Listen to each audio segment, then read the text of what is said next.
السلام علیکم ورحمۃ اللہ وبرکاتہ نحمدہ ونصلی علی رسولہ الکریم اما بعد فاعوذ باللہ من الشیطان الرجیم بسم اللہ الرحمن الرحیم رب اشرح لی صدری ویسر لی امری واحلل عقدۃ من لسانی یفقہوا قولی ربنا زدنا علما ربنا زدنا علما ربنا زدنا علما۔ دورہ قرآن میں پارے نمبر 4 کا آغاز کرتے ہیں۔ اعوذ باللہ من الشیطان الرجیم، بسم اللہ الرحمن الرحیم۔ لا تنالوا البر حتى تنفقوا مما تحبون وما تنفقوا من شيء فإن الله به عليم۔ كل الطعام كان حلا لبني إسرائيل إلا ما حرم إسرائيل على نفسه من قبل أن تنزل التوراة، قل فأتوا بالتوراة فاتلوها إن كنتم صادقين۔ فمن افترى على الله الكذب من بعد ذلك فأولئك هم الظالمون۔ قل صدق الله، فاتبعوا ملة إبراهيم حنيفا وما كان من المشركين۔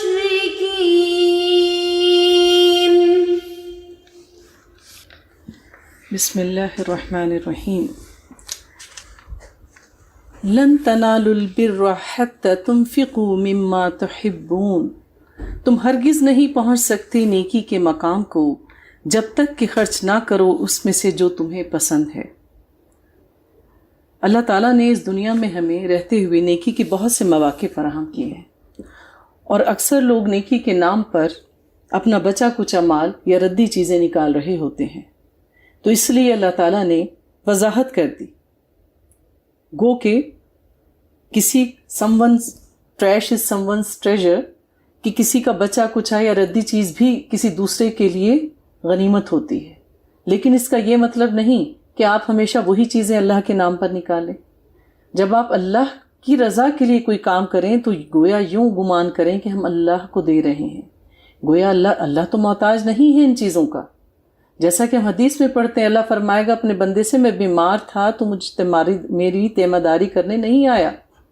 تو اس کا کیا مطلب ہے کہ جب کوئی اللہ کے نام پر ہم سے مانگتا ہے یا ہم اللہ کی رضا کی خاطر نیکی کے ارادے سے کوئی مال نکالیں تو اس کو کیسا ہونا چاہیے؟ یا آپ اس کا اندازہ اس چیز سے کریں کہ اگر وہی مال کوئی آپ کو دے تو آپ کو کیسا لگے گا۔ پیمانہ اپنی ذات کو ہی بنا لیجئے۔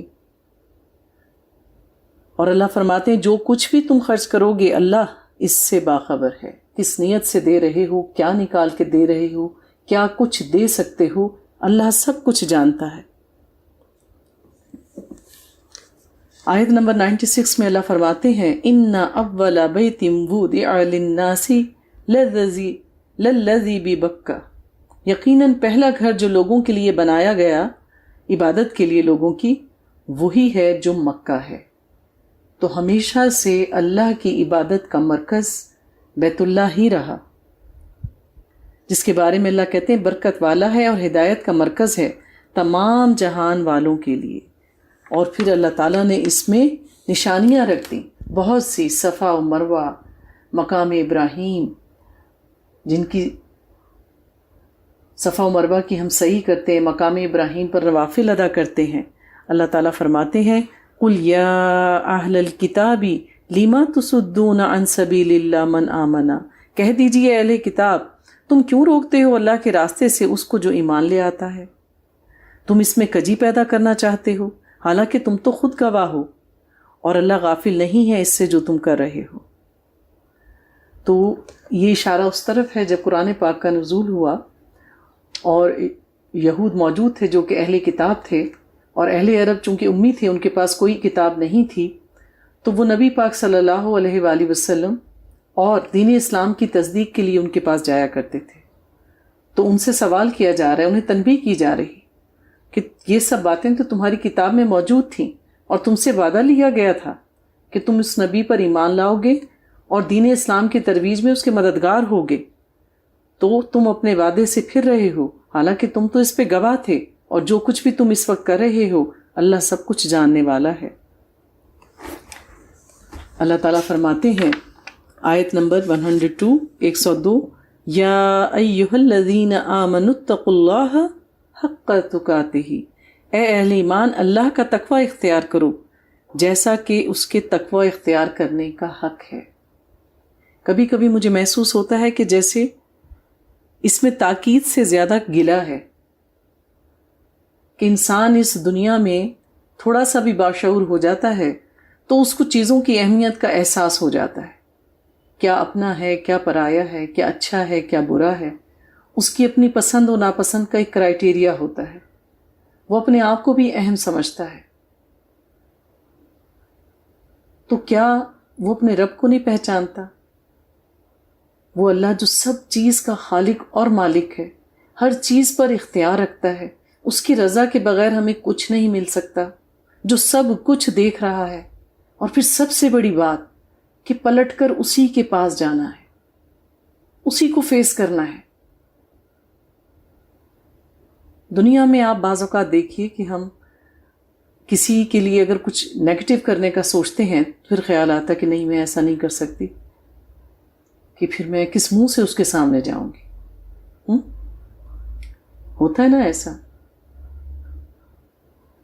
تو اللہ تعالیٰ مجھے لگتا ہے جیسے یہاں گلہ کریں گے، میری اپنی فیلنگز ہے، میں اس کی تفسیر بیان نہیں کر رہی، کہ اہل ایمان اللہ سے ڈرو جیسا کہ اس سے ڈرنے کا حق ہے، اپنے رب کو پہچانو، اس کا مقام جانو۔ کیا تم غافل ہوتے ہو؟ کیا یہ یقین نہیں ہوتا جب تم کسی کا حق کھا رہے ہوتے ہو یا کوئی ایسا کام کر رہے ہوتے ہو جو اللہ کے حکم کے خلاف ہوتا ہے، جسے تم دنیا والوں کے سامنے کرنے سے شرماتے ہو لیکن علیحدگی میں کر رہے ہوتے ہو؟ تو تم اللہ سے ویسے ڈرو جیسے کہ اس سے ڈرنے کا حق ہے، وہ تم پر نظر رکھے ہوئے ہے، تمہارے ہر عمل کو دیکھ رہا ہے اور اس کو لکھوا بھی رہا ہے، وہ خود بھی اس پہ گواہ ہے اور اس کے فرشتے بھی اس پر گواہ ہیں۔ تو اس سے ویسا ہی ڈرو جیسا اس کا مقام ہے، جیسی وہ تم سے پوچھ گچھ کرنے والا ہے، اور تمہیں ہرگز موت نہ آنے پائے مگر اس حال میں کہ تم اللہ کے فرما بردار ہو۔ یہی وصیت حضرت یعقوب علیہ السلام نے اپنے بیٹوں کو کی تھی، ہر نبی نے یہی وصیت فرمائی۔ جان لو مومن کا ایمان دنیا میں گھٹتا بڑھتا رہتا ہے، لیکن اہل ایمان سے جڑ کر رہو، یہ صحبت آخرت میں فائدہ دے جائے گی۔ اور اپنا تزکیہ کرتے رہو، اللہ سے ڈرو گے تو تزکیہ ہوتا رہے گا، غلطیاں ہوں گی لیکن ڈرو اللہ سے۔ جو ڈرتا ہے وہ اپنی غلطی کا اعتراف کرتا ہے اور درستگی کرنے کے بارے میں بھی سوچتا ہے۔ تو لہٰذا ہر وقت اپنے ایمان کو جانچتے رہو، اس کی حفاظت کرو، اس کی کثافتوں کو دور کرنے کی کوشش کرو، اور ہر حال میں اس بات کو یقینی بناؤ کہ تم اس حال میں مرو کہ تم اللہ کے فرما بردار ہو۔ دیکھیے موت تو کبھی بھی آ سکتی ہے اور کہیں بھی آ سکتی ہے، اور اکثر موت انہی حالات میں آتی ہے، انہی جگہوں پر آتی ہے جو انسان کی نارمل روٹین ہوتی ہے۔ ایکسیپشنز آر آلویز دیئر، غیر معمولی واقعات ہونا ایک الگ بات ہے، لیکن جو شخص زندگی میں جو کچھ زیادہ کر رہا ہوتا ہے، جس میں زیادہ مشغول ہوتا ہے، اس کی موت اکثر ویسے ہی آتی ہے۔ جو لوگ مسلح پر زیادہ رہتے ہیں، آپ نے دیکھا ہوگا کہ خدا نخواستہ کسی کو ہارٹ اٹیک بھی ہوا تو کیا کہتے ہیں، ابھی نماز پڑھنے کے لیے جا رہے تھے ابھی سلام ہی پھیرا تھا، ابھی جا نماز ہی لپیٹی تھی، ابھی نماز سے فارغ ہی ہوئے تھے تو ان کی طبیعت خراب ہو گئی۔ کیوں؟ کیونکہ یہ ان کی روٹین تھی، ان کا زیادہ وقت اس میں گزرتا تھا۔ تو لہٰذا اپنے ایمان کی فکر کرو۔ آیت نمبر 103 میں اللہ فرماتے ہیں وَاعْتَصِمُوا بِحَبْلِ اللَّهِ جَمِيعًا وَلَا تَفَرَّقُوا، اللہ کی رسی کو مضبوطی سے تھام کے رکھو۔ بلا تخصیص تمام مفسرین کی، تمام علماء کی یہی رائے ہے کہ اللہ کی رسی سے مراد قرآن ہے، اور یہ ہماری ہدایت کا سرچشمہ ہے۔ اللہ تعالیٰ نے قرآن کو ہماری ہدایت کے لیے نازل کیا، تو لہٰذا جو دنیا اور آخرت میں ایک کامیاب زندگی گزارنا چاہتا ہے اسے چاہیے ہے کہ قرآن کے احکامات کو مضبوطی سے پکڑ لے۔ نبی پاک صلی اللہ علیہ وآلہ وسلم نے فرمایا، حدیث ہے کہ میں تمہارے درمیان 2 چیزیں چھوڑے جا رہا ہوں، جب تک تم اس کو مضبوطی سے تھامے رہو گے تم گمراہ نہیں ہوگے۔ ایک ہے اللہ کی کتاب اور دوسری ہے اس کے نبی کی سنت، اور یہی زندگی کی کامیابی کا راز ہے۔ اسی طرح حضرت عبداللہ بن مسعود سے روایت ہے، نبی پاک صلی اللہ علیہ وآلہ وسلم نے فرمایا، اللہ کی کتاب کو مضبوطی سے تھامے رہو، یہ وہ مضبوط رسی ہے جو آسمان سے زمین تک تنی ہوئی ہے، جس کا ایک سرا اوپر اللہ کے ہاں اور دوسرا زمین پر تم لوگوں کے پاس ہے۔ کوئی ایک سرا بھی چھوٹ جائے تو بتائیے انسان کا کیا ہوگا۔ ایک اور موقع پہ نبی پاک نے فرمایا، خوش ہو جاؤ، خوشیاں مناؤ، یہ قرآن ایک واسطہ ہے جس کا ایک سرا اللہ کے ہاتھ میں ہے اور ایک سرا تمہارے ہاتھ میں ہے۔ تو قرآن قرب الہی کا ذریعہ ہے، کامیابی کی سیڑھی ہے، اسے پڑھتے جاؤ اور کامیاب ہوتے جاؤ۔ صرف قرآن کا پڑھ لینا ہی کافی نہیں، اس پر یقین رکھنا، اس کو سمجھنا اور اس کے مطابق عمل کرنا انتہائی ضروری ہے۔ آیت نمبر 104 میں اللہ فرماتے ہیں وَلْتَكُن مِّنكُمْ أُمَّةٌ يَدْعُونَ إِلَى الْخَيْرِ وَيَأْمُرُونَ بِالْمَعْرُوفِ وَيَنْهَوْنَ عَنِ الْمُنكَرِ، اور تم میں سے ایک ایسی جماعت ضرور ہونی چاہیے جو خیر کی طرف دعوت دے، نیکی کا حکم دیتی رہے اور بدی سے روکتی رہے۔ کیونکہ اللہ تعالیٰ نے مومنین کو، خاص طور پر امت مسلمہ کو، ایک امت وسطیٰ بنایا ہے، ہر لحاظ سے معتدل۔ ہماری شریعت میں بڑا اعتدال ہے، اور بحیثیت امت محمدی کے ہم پر یہ فرض ہے اور اس فریضے کی یاد دہانی کروائی گئی ہے کہ تم میں سے ایک جماعت ایسی ضرور ہونی چاہیے۔ دین کا علم حاصل کرنا ہم سب پر فرض ہے، لیکن یہ جو باقاعدہ ایک دین کا علم حاصل کیا جاتا ہے کہ لوگ قرآن کی تفسیر سمجھتے ہیں، وراثت کے احکامات جانتے ہیں، فقہ کا علم سیکھتے ہیں، باقی علوم حاصل کرتے ہیں، تو یہ فرض کفایہ ہے۔ یہ ہر ایک کا حاصل کرنا ضروری نہیں ہے، لیکن اس کا بنیادی نالج رکھنا ہم پر ضروری ہے۔ اور فرض کفایہ یہ ہے کہ کوئی ایک شخص سیکھ لے کسی علاقے میں سے اور پھر وہ باقیوں کی رہنمائی کرے اس کے مطابق، یا ان کو سکھائے۔ تو جن لوگوں نے اس ذمہ داری کو نبھایا کہ وہ اپنی استطاعت کے مطابق امر بالمعروف اور نہی عن المنکر کرتے رہے، اور مسلمانوں میں سے ایک جماعت ہر دور میں ایسی تیار رہی کہ جو اللہ کے دین کی تبلیغ کے لیے اور لوگوں کو برائیوں سے روکنے اور نیکی کا حکم دینے کے لیے اپنا کام انجام دیتی رہی، تو ایسوں کے بارے میں اللہ فرماتے ہیں وَأُولَئِكَ هُمُ الْمُفْلِحُونَ، اور یہی وہ لوگ ہیں جو فلاح پانے والے ہیں۔ آیت نمبر 110 میں اللہ فرماتے ہیں وَكُنْتُمْ خَيْرَ أُمَّةٍ أُخْرِجَتْ لِلنَّاسِ، تم وہ بہترین امت ہو جسے لوگوں کے لیے تیار کیا گیا، نکالا گیا۔ امت مسلمہ، سورہ بقرہ میں بھی یہی مضمون آ چکا ہے، ہم پڑھ چکے ہیں وَكَذَلِكَ جَعَلْنَاكُمْ أُمَّةً وَسَطًا لِتَكُونُوا شُهَدَاءَ عَلَى النَّاسِ وَيَكُونَ الرَّسُولُ عَلَيْكُمْ شَهِيدًا، اور تم اے مسلمانوں اسی طرح ہم نے تمہیں ایک امت وسطیٰ بنایا تاکہ تم لوگوں پر گواہ ہو اور رسول تم پر گواہ ہوں۔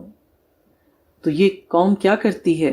تم حکم کرتے ہو نیکی کا، تم لوگوں کو بدی سے روکتے ہو، اور تم اللہ پر ایمان رکھتے ہو، اور اگر اہل کتاب بھی ایمان لے آتے تو یہ ان کے حق میں بہتر ہوتا۔ اللہ نے موقع دیا تھا یہود و نصارہ کو کہ قرآن کے نزول کے بعد وہ اس کی تائید کرتے، اس پر ایمان لاتے، تو پھر ان کا دیگر کتابوں پر ایمان لانا بھی فائدہ دے جاتا۔ جب جب جو الہامی کتابیں نازل ہوئیں، اس دور میں جن لوگوں نے اس پر عمل کیا اور اس کے بعد آنے والی کتاب کے نزول سے پہلے اگر ان کا اسی حال میں انتقال ہو گیا تو وہ اس دور کے مسلمان تھے۔ اسی طرح قرآن کے نزول سے پہلے وہ یہود و نصارہ جو اپنی کتاب پر عمل کرتے رہے، ان کا انتقال ہو گیا، وہ اپنے دور کے مسلمان تھے۔ لیکن قرآن کے نزول کے بعد خواہ وہ یہودی ہو یا نصرانی یا کسی اور دین سے وابستہ لوگ، جب تک وہ قرآن پر ایمان نہیں لائیں گے اور اس کے مطابق عمل نہیں کریں گے، ان کا کوئی عمل اللہ کے ہاں قابل قبول نہیں ہوگا۔ تو اللہ کہہ رہے ہیں کہ اگر وہ بھی اس پر ایمان لے آتے تو ان کے حق میں بہتر تھا۔ منہم المؤمنون، ان میں سے کچھ تو ایمان والے ہیں، یعنی ان میں سے کچھ لوگ ایسے ہیں جو پچھلی کتابوں پہ پورا عمل کرتے رہے تھے۔ وَأَكْثَرُهُمُ الْفَاسِقُونَ، لیکن ان کی اکثریت نافرمانوں پر مشتمل ہے، یعنی ان میں سے کچھ ایسے ہوں گے جو وقتاً فوقتاً دین اسلام میں داخل ہوتے رہیں گے، لیکن اکثریت ان کی جو ہے وہ فاسق ہے، یعنی اللہ کے دین کی نافرمانی کرنے والی ہے۔ آیت نمبر 115، ان الذین کفروا لن تغنی عنہم اموالہم ولا اولادہم من اللہ شیئا۔ اس کے برعکس جو لوگ کفر پر اڑ گئے، ان کے کام نہیں آ سکیں گے، نہ ان کے مال نہ ان کی اولاد، اور اللہ سے بچانے والا کچھ بھی نہیں۔ اولئک اصحاب النار، یہی لوگ جہنمی ہیں، اسی میں وہ ہمیشہ رہیں گے۔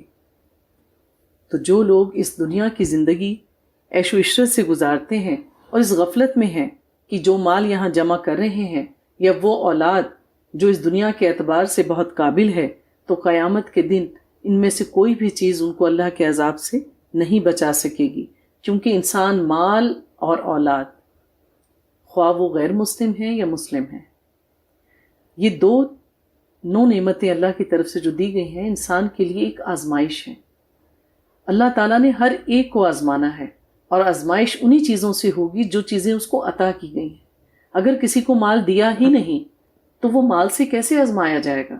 کسی کو اولاد دی ہی نہیں تو اللہ اس کو کیسے آزمائے گا اولاد کے ذریعے؟ ایسا تو نہیں ہے۔ تو جس کو جو نعمت دی جاتی ہے اللہ اس کو اسی کے ذریعے آزمائش میں ڈالتا ہے۔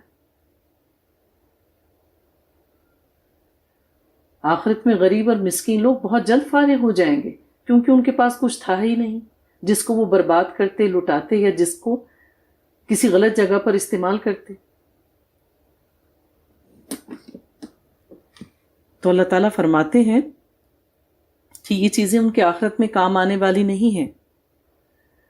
مثل ما ينفقون في هذه الحیات الدنیا، دنیا کی زندگی میں یہ لوگ جو بھی خرچ کرتے ہیں ان کی مثال ایسے ہے جیسے ایک زوردار آندھی جس میں ٹھنڈک بھی ہو، تیز سرد ہوائیں، وہ کسی ایسی قوم کی کھیتی کو آ پڑے جس نے اپنی جانوں پر ظلم کیا ہو، پھر وہ اس کھیتی کو تباہ و برباد اور تہس نہس کر دیں۔ ہوتی ہیں نا بعض سرد ہوائیں چلتی ہیں، وہ بھی کھیتیوں کو برباد کر دیتی ہیں، پالا۔ تو لہٰذا اللہ تعالیٰ ان کے بارے میں کہتے ہیں وَمَا ظَلَمَهُمُ اللَّهُ وَلَكِنْ أَنفُسَهُمْ يَظْلِمُونَ، اور ان پر اللہ نے کوئی ظلم نہیں کیا بلکہ وہ اپنی جانوں پر خود ظلم ڈھا رہے ہیں۔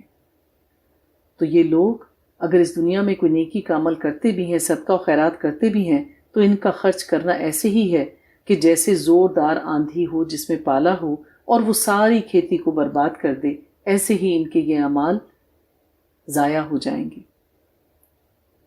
آیت نمبر 118، یا ایہا الذین آمنوا لا تتخذوا بطانۃ من دونکم، اے اہل ایمان اپنے سوا کسی کو اپنا رازدار نہ بناؤ۔ اہل ایمان سے کہا گیا اپنے سوا، یعنی تم اپنے دل کی باتیں، اپنے راز غیر مسلموں کے ساتھ شیئر نہ کرو۔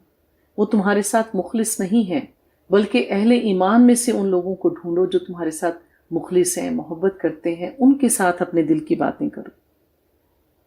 اللہ تعالیٰ ان کے بارے میں کہتے ہیں وہ تمہارے لیے کسی خرابی میں کوئی کسر نہیں چھوڑتے، انہیں پسند ہے وہ چیز جو تمہیں تکلیف اور مشقت میں ڈال دے، بظاہر وہ کتنے ہی اچھے نظر آئیں۔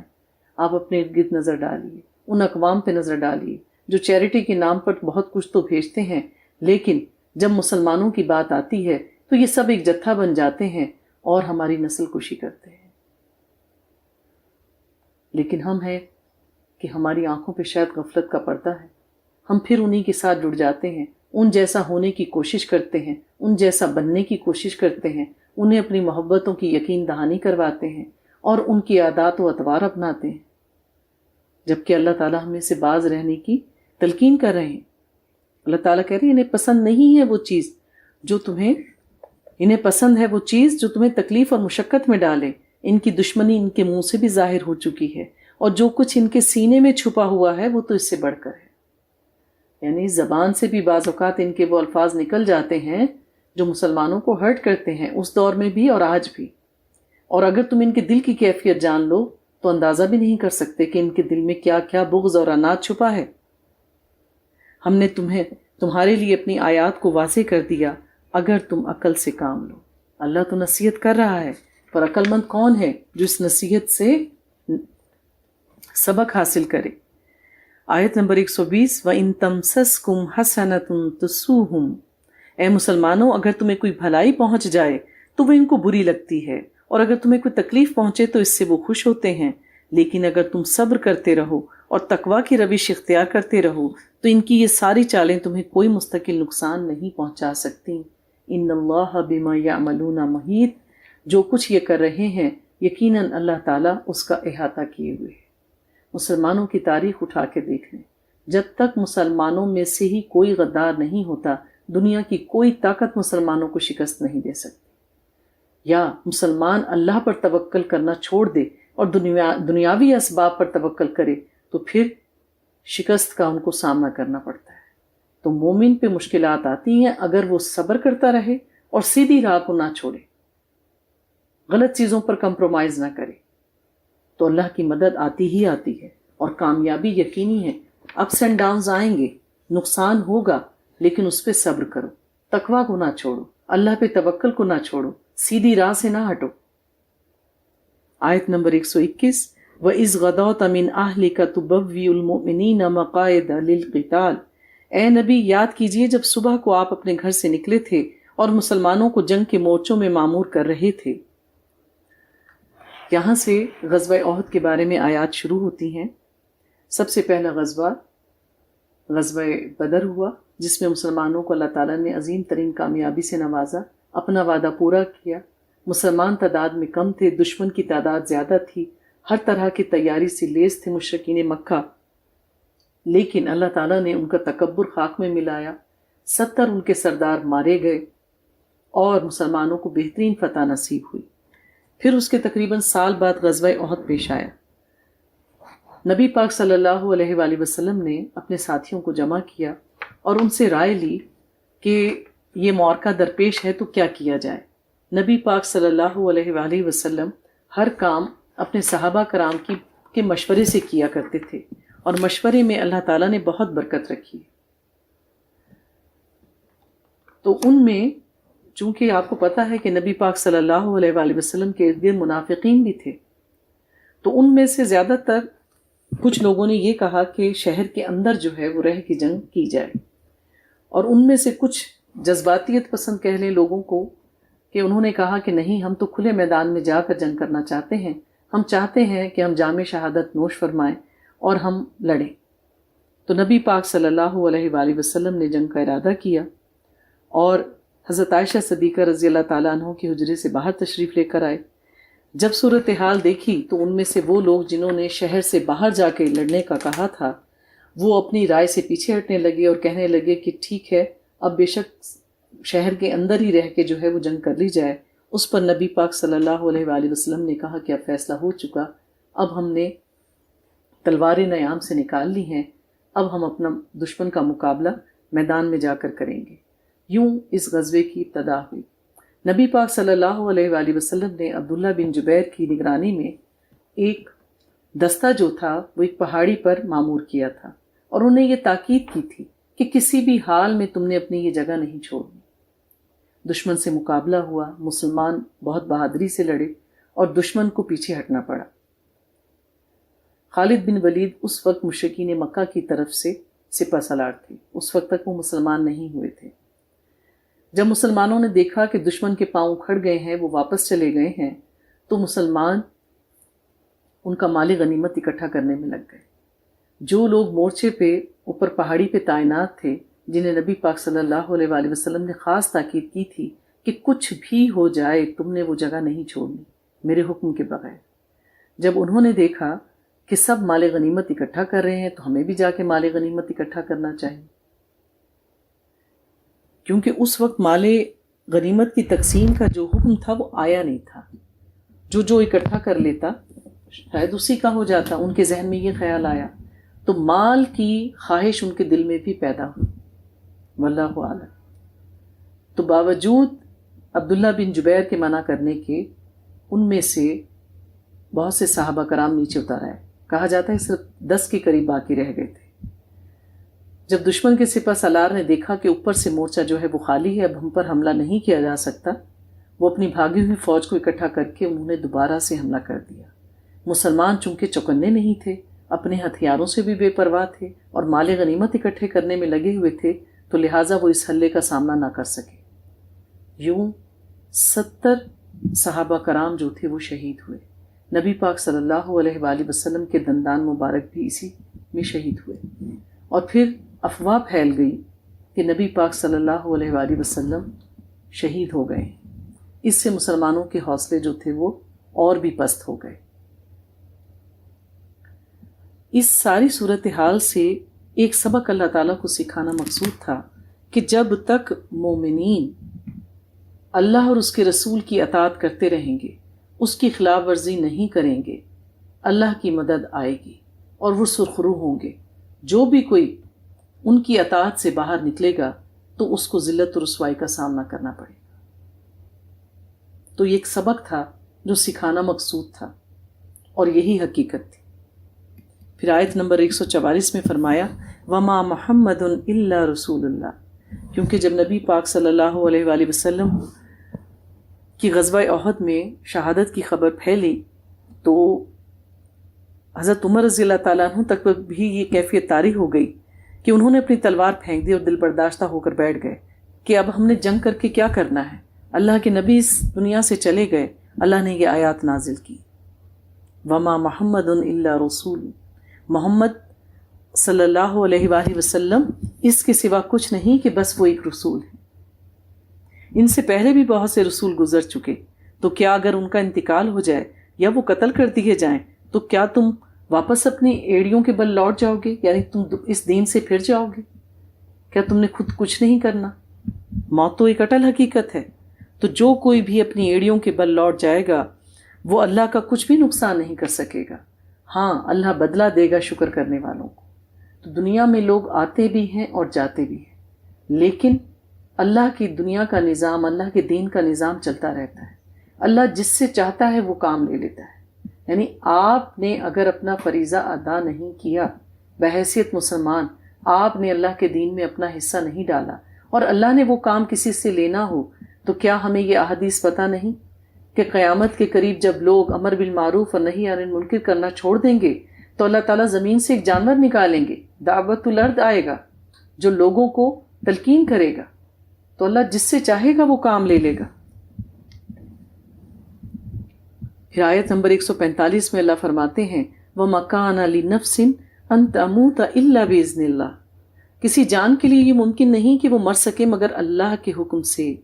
موت کا تو ایک وقت مقرر ہے اور لکھا ہوا، تو جو کوئی دنیا کا اجر و ثواب چاہتا ہے ہم اسے اس میں سے دے دیتے ہیں، اور جو کوئی واقعتاً آخرت کا اجر چاہتا ہے ہم اسے اس میں سے دے دیتے ہیں۔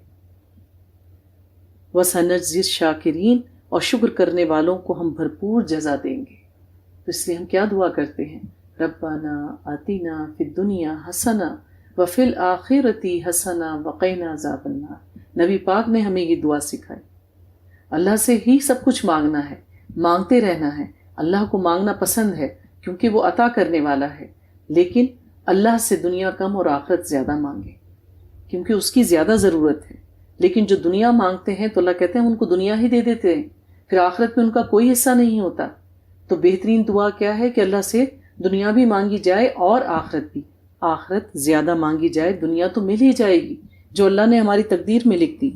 آیت نمبر 149 یا ایھا الذین آمنوا ان تطیعوا الذین کفروا یردوکم علی اعقابکم، اے اللہ، اے اہل ایمان، اگر تم ان لوگوں کا کہنا مانو گے جنہوں نے کفر کی روش اختیار کی تو وہ تمہیں تمہاری ایڑیوں کے بل واپس لے جائیں گی، پھر تم بالکل نامراد ہو کے رہ جاؤ گے۔ حقیقت یہ ہے کہ تمہارا مولا تو اللہ ہے اور وہی ہے جو سب سے اچھا مددگار ہے۔ اگر تم غیر مسلموں کی تائید کرو گے، دنیاوی فائدہ حاصل کرنے کے لیے ان کی روش اختیار کرو گے، ان کی ہاں میں ہاں ملاؤ گے، ان کے نقش قدم کی پیروی کرو گے، تو جان لو کہ وہ تمہیں تمہارے دین سے دور لے جائیں گے۔ انہیں اپنا مددگار نہ بناؤ، اللہ سے مدد مانگو۔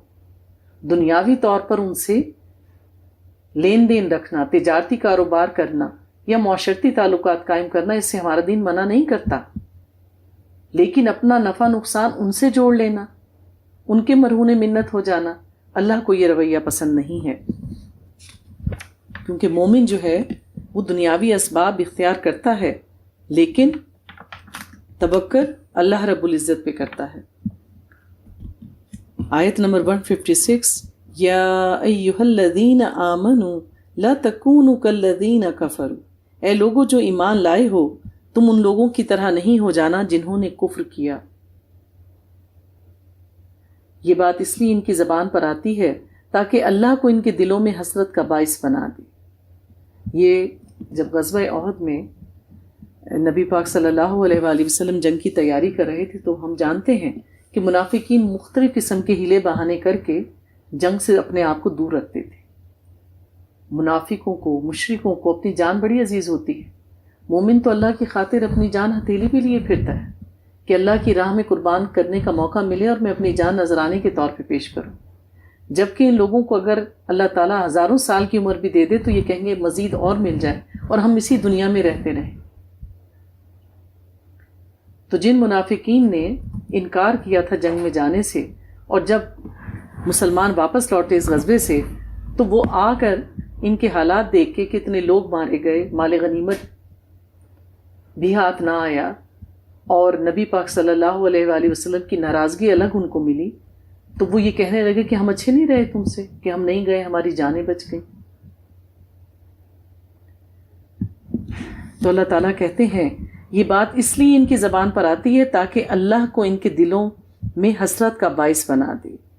واللہ یحیی و یمیت، اور دیکھو اللہ ہی زندہ رکھتا ہے اور وہی موت عطا کرتا ہے۔ تو کیا یہ کہنا کہ ہم گھر میں رہیں گے، ہم کوئی ایسا کام نہیں کریں گے، کوئی ایکٹیویٹی ایسی نہیں کریں گے یا جہاد کے لیے نہیں جائیں گے تو ہم بچ جائیں گے، یہ کیسا ایمان ہے؟ موت تو انسان کی گھات لگائے بیٹھی ہے، بس اس کا وقت آنا چاہیے، وہ جا کے لے لیتی ہے انسان کو۔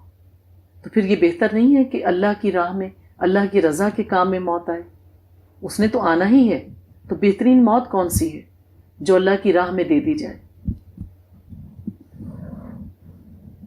پھر اللہ تعالیٰ فرماتے ہیں اور چاہے تم مرو یا قتل ہو جاؤ، بہرحال اللہ ہی کے پاس تم سب اکٹھے کیے جاؤ گے۔ کیونکہ مومن جو ہے وہ اللہ پہ توکل کرتا ہے، وَعَلَى اللَّهِ فَلْيَتَوَكَّلِ الْمُؤْمِنُونَ، اور اللہ ہی پر توکل کرنا چاہیے اہل ایمان کو۔ آیت نمبر 161 میں اللہ فرماتے ہیں وَمَا كَانَ لِنَبِيٍّ أَن يَغُلَّ، اور کسی نبی کی یہ شان نہیں کہ وہ خیانت کرے۔ نعوذ باللہ، یہ نہیں کہا جا رہا کہ نبی پاک صلی اللہ علیہ وآلہ وسلم نے کوئی خیانت کی، مراد یہ ہے کہ نبی اپنی دل کی خواہشات لوگوں پر نہیں تھوپتے، نہ وہ اپنے نفس سے کوئی بات لوگوں تک پہنچاتے ہیں، جتنا اللہ کہتے ہیں بس اتنا ہی۔ نبی پاک صلی اللہ علیہ وآلہ وسلم نے مشورہ کر کے اس جنگ کا آغاز کیا، اور پھر چونکہ ایک فیصلہ ہو چکا تھا اس لیے اس کو اس کے مطابق عملی جامہ پہنایا۔ تو نبی پاک صلی اللہ علیہ وآلہ وسلم پر منافقین نے یہ باتیں بنائیں کہ انہوں نے جان بوجھ کر لوگوں کی زندگیاں جو تھیں وہ داؤ پر لگائیں۔ تو اللہ تعالیٰ اس کی تردید کر رہے ہیں کہ یہ الزامات بالکل جھوٹ ہیں، کوئی نبی اپنی امت کے ساتھ کبھی بھی بے وفائی اور بد ادبی نہیں کر سکتا۔ جو کچھ بھی نبی پاک صلی اللہ علیہ وآلہ وسلم نے قدم اٹھایا وہ رضائے الہی کے مطابق تھا، اور جو کوئی خیانت کرے گا تو وہ اپنی خیانت کی ہوئی چیز سمیت حاضر ہوگا قیامت کے دن۔ تو خواہ خیانت کسی کے راز کی ہو عہد کی ہو، کسی امانت سے متعلق ہو، کسی چیز سے متعلق ہو، یا اللہ کے نبی کوئی بات چھپائیں، کوئی بھی نبی جو اللہ نے کہی ہو کہ لوگوں تک پہنچائی جائے، یہ مثال بطور کہا جا رہا ہے۔ تو جو بھی شخص خیانت کرے گا کسی بھی قسم کی، وہ اپنی خیانت سمیت اللہ کے سامنے حاضر ہوگا، اور اللہ ہی اس کا فیصلہ کرنے والا ہے۔ تو پھر ہر جان کو پورا پورا دے دیا جائے گا جو کچھ اس نے کمایا ہوگا، اور ان پر کچھ بھی ظلم نہیں ہوگا۔ تو پھر جن لوگوں کو کوئی بھی اعتراض ہے یا کسی چیز کے مابین ان میں اختلاف ہے اور وہ اختلاف طے نہیں ہوتا، تو پھر انہیں اپنا معاملہ اللہ پر چھوڑ دینا چاہیے۔ ایک دن ایسا ہوگا جہاں سب سے بڑی عدالت لگے گی اور اللہ ہر شخص کو اس کا جائز حق دے دیں گے۔ آیت نمبر 169، وَلَا تَحْسَبَنَّ الَّذِينَ قُوتِلُوا فِي سَبِيلِ اللَّهِ أَمْوَاتًا، اور ہرگز نہ سمجھنا ان لوگوں کو جو اللہ کی راہ میں قتل ہو جائیں کہ وہ مردہ ہیں۔ یہ بات ہم پہلے سورہ بقرہ میں بھی پڑھ چکے ہیں، بلکہ وہ تو زندہ ہیں، اپنے رب کے پاس رزق پا رہے ہیں، شاداں فرحاں ہیں اس پر جو اللہ تعالیٰ نے اپنے فضل سے ان کو وہاں پر عطا کیا ہے، اور وہ بشارت حاصل کر رہے ہیں ان لوگوں کے بارے میں جو ان کے پیچھے رہ گئے ہیں اور ابھی ان سے ملے نہیں۔ تو جو لوگ شہید ہو کر جاتے ہیں، اللہ تعالیٰ ان کو رزق دیتے ہیں اور پھر انہیں خوشخبریاں سناتے ہیں کہ جو تمہارے فلاں فلاں ساتھی ہیں ابھی دنیا میں رہ گئے ہیں، عنقریب ان کو بھی شہادت نصیب ہوگی اور وہ بھی تمہارے پاس آ کر مل جائیں گے۔ اللہ خوف علیہم ولا ہم یحزنون، اور یہ کہ نہ ان کو کوئی خوف ہوگا اور نہ وہ کسی قسم کے حزن و ملال کا شکار ہوں گے۔ وہ خوشیاں منا رہے ہیں اللہ تعالیٰ کی نعمت کی وجہ سے اور اس فضل کی بنا پر جو ان کو دیا۔ وَأَنَّ اللَّهَ لَا يُضِيعُ أَجْرَ الْمُؤْمِنِينَ، اور اس بات پر کہ اللہ تعالیٰ اہل ایمان کے اجر کو ضائع نہیں کرتے، کیونکہ یہ وہ لوگ ہیں جنہوں نے اللہ کے وعدے پر اعتبار کیا، اپنی جانوں کا نذرانہ پیش کیا، اپنا مال اللہ کی راہ میں دیا، اور پھر وہ وہاں جا کے خوش ہو گئے کہ وعد اللہ الحق، اللہ کا تو وعدہ سچا تھا، ہمیں سب کچھ مل گیا۔ آیت نمبر 179 اللہ فرماتے ہیں، مکان اللہ لیذر المؤمنین علی ما انتم علیہ، اللہ وہ نہیں کہ چھوڑے رکھے مسلمانوں کو اس حالت میں کہ جس پر تم ہو، حتی یمیز الخبیث من الطیب، یہاں تک کہ وہ خبیث کو طیب سے ممیز کر دے۔ نبی پاک صلی اللہ علیہ وآلہ وسلم جو کچھ منافقین آ کر کہا کرتے تھے، ان کی جو تعویلیں ہوتی تھی، حجت ہوتی تھی، بہانے ہوتے تھے، انہیں قبول کر لیا کرتے تھے۔ اگر کوئی کہتا کہ میں بیمار ہوں اور میں نہیں جا سکتا، آپ کہتے ٹھیک ہے، میری فصل پک کے تیار ہے، میرے گھر میں میرے ماں باپ میں سے کوئی بیمار ہے، اس طرح کے عذر وہ تراشا کرتے تھے، اور نبی پاک صلی اللہ علیہ وآلہ وسلم اس کو قبول کر لیتے اور وہ بچ جاتے۔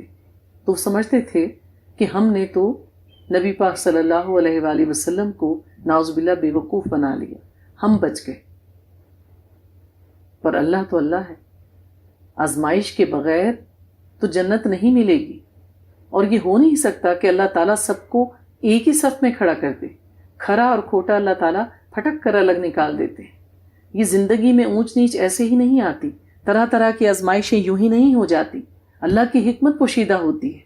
تو جب بھی آپ کے ارد گرد کوئی بڑا واقعہ رونما ہو، خاندانی طور پر کوئی ایک چیز رونما ہو جائے، آپ کے مقامی طور پر کوئی چیز آ جائے، ملکی حالات، دنیاوی حالات، جب کوئی بڑا حادثہ رونما ہوتا ہے تو اس میں اہل عقل کے لیے سیکھنے کو بہت کچھ ہوتا ہے، پر ہم غور نہیں کرتے۔ تو اللہ تعالیٰ کیا کہہ رہے ہیں کہ اللہ تعالیٰ ایسے ہی نہیں چھوڑ دیتا مسلمانوں کو کہ سب ملے جلے چلتے رہیں، نہیں، اللہ تعالیٰ ان کو چھان پٹک کر الگ الگ کر دیتا ہے۔ وَمَا كَانَ اللَّهُ لِيُطْلِعَكُمْ عَلَى الْغَيْبِ، اور اللہ تعالیٰ کا یہ طریقہ بھی نہیں کہ تمہیں غیب کی خبریں بتائے، لیکن اس کام کے لیے اللہ منتخب کر لیتا ہے اپنے رسولوں میں سے جس کو چاہتا ہے۔ اب کیا اللہ تعالیٰ ہر ایک پر وحی بھیجیں گے؟ ایسا تو نہیں ہے۔ اب آپ خود دیکھیے کہ مثال دے کر سمجھا رہی ہوں، کسی ملک کا کوئی صدر ہے، وزیر اعظم ہے، کسی ادارے کا بڑا سربراہ ہے، تو کیا وہ ایک ایک ورکر کو آ کر اپنی پالیسی بتاتا ہے؟ ایسا تو نہیں ہوتا۔ وہ جو اس کے بعد اس کا نائب ہوتا ہے، وہ سارے احکامات اور ساری چیزیں اور ڈکریشن ان کو لکھوا دیتے ہیں، آگے پہنچانا ان کا کام ہوتا ہے۔ تو انبیاء علیہ السلام اللہ تعالیٰ کی طرف سے ایک میسنجرز ہی تو ہیں ہمارے لیے، اور اللہ تعالیٰ کی طرف سے ایک میسنجر ہی تو ہیں ہمارے لیے۔ تو اللہ تعالیٰ کی طرف سے ایک میسنجر ہی تو ہیں ہمارے لیے، اور اللہ تعالیٰ کی طرف سے ایک میسنجر ہی تو ہیں ہمارے لیے۔ تو اب کیا اللہ تعالیٰ ہر فرد واحد پر وحی نازل کرتے؟ تو اللہ تعالیٰ کہتے ہیں فآمنوا باللہ ورسولہ، پس ایمان پختہ رکھو اللہ پر اور اس کے رسولوں پر، وَإِن تُؤْمِنُوا وَتَتَّقُوا فَلَكُمْ أَجْرٌ عَظِيمٌ، اور اگر تم یہ دونوں شرطیں پوری کرو گے اور ایمان میں ثابت قدم رہو گے اور تقوی پر کاربند رہو گے تو تمہارے لیے آخرت میں بہت بڑا اجر ہے۔ تو مومن جو ہے اجر کی امید پر ہر طرح کی مشکلات سے گزر جاتا ہے۔ آیت نمبر 181، لَقَدْ سَمِعَ اللَّهُ قَوْلَ الَّذِينَ قَالُوا إِنَّ اللَّهَ فَقِيرٌ وَنَحْنُ أَغْنِيَاءُ، اللہ نے سن لیا ہے قول ان لوگوں کا جنہوں نے کہا کہ اللہ فقیر ہے اور ہم غنی ہیں۔ یہ بات کہنے والوں میں کون شامل تھے؟ منافقین اور یہودی۔ جب اللہ کی طرف سے ان آیات کا نزول ہوا کہ کون ہے جو اللہ تعالیٰ کو قرض حسنہ دے، تو اس آیت پر وہ مذاق بنانے لگے اور کہنے لگے کہ واہ، لگتا ہے کہ ان کا اللہ تو فقیر ہو گیا، اب وہ ہم سے قرض مانگے گا۔ اللہ فرماتے ہیں سَنَكْتُبُ مَا قَالُوا، ہم لکھ رکھیں گے جو کچھ انہوں نے کہا ہے، اور یہی وہ لوگ ہیں جنہوں نے ناحق اپنے انبیاء کو قتل کیا، ہم یہ بات بھی لکھ رہے ہیں، اور ہم کہیں گے کہ اب چکھو مزہ اس جلا دینے والی آگ کے عذاب کا، یہ سب کچھ تمہیں اس وجہ سے سزا دی جا رہی ہے جو کچھ تمہارے ہاتھوں نے آگے بھیجا، اور اللہ تو اپنے بندوں پر ہرگز ظلم نہیں کرتا۔ تو جو کچھ تم کہہ رہے ہو کہنا آسان ہے، لیکن اس کے بدلے میں جو سزا ملے گی وہ تم سے برداشت نہ کی جائے گی۔ پھر اللہ 185 میں فرماتے ہیں، آیت نمبر 185، کل نفس ذائقۃ الموت، ہر ذی نفس کو موت کا مزہ چکھنا ہے، موت تو ایک دن آنی ہی آنی ہے، بس یہی ایک حقیقت ہے جس کو ہم بھلائے رکھتے ہیں، جبکہ ہر کسی شخص کی جو اس دنیا سے جاتا ہے اس کی موت ہمارے لیے ایک ٹیکسٹ میسج ہوتا ہے، یاد دہانی ہوتی ہے، ریمائنڈر ہوتا ہے، جیسے آپ کے فونز پر میسیجز پر آپ کو مختلف ریمائنڈرز ملتے ہیں، کہیں سے انویٹیشن آتا ہے، پھر تھوڑے دنوں کے بعد اس کے پاس سے میسیج آتا ہے، it's a soft reminder for you, کہ کہیں بھول نہ جانا۔ تو اللہ تعالیٰ نے ہم سب کی موت کا ایک ہی وقت نہیں رکھا، کچھ لوگ ہم میں سے جاتے رہتے ہیں، اور ہر جانے والا ہمارے لیے ایک میسج چھوڑ کے جاتا ہے، آج میں جا رہا ہوں، تمہارا وقت کب آئے میں نہیں جانتا، تیاری رکھو۔ کیا جانے والے کو تیاری کا موقع ملا تھا؟ ہر وہ چیز جس سے ہم غافل ہوتے ہیں اس میں صفحے اول پر ہماری موت ہے۔